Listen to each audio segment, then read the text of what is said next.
তাতে কিছু যায় আসে না।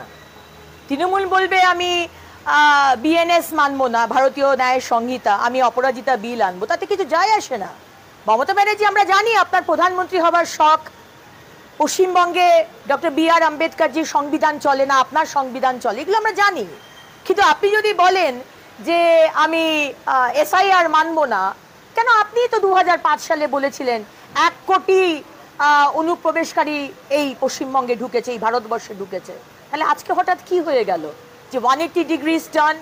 সুতরাং আপনারা কি মানলেন কি না মানলেন, ঘেরাও করলেন না মানুষকে তাতাবার চেষ্টা করলেন? বাংলার মানুষ প্রস্তুত।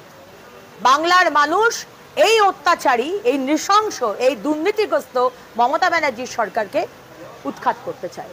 এটা কেন হবে বলতে পারেন?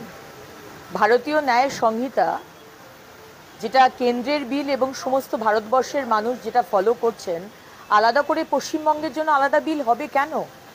কোথায় আটকাচ্ছে?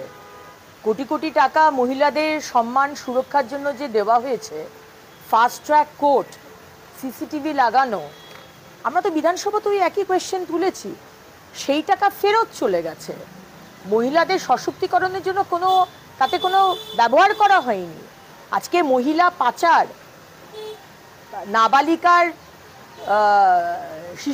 শিশু হচ্ছে, প্রেগনেন্ট হয়ে যাচ্ছে, এটা অন্য কোনো রাজ্যে দেখতে পাওয়া যাচ্ছে না, পশ্চিমবঙ্গ নাম্বার 1।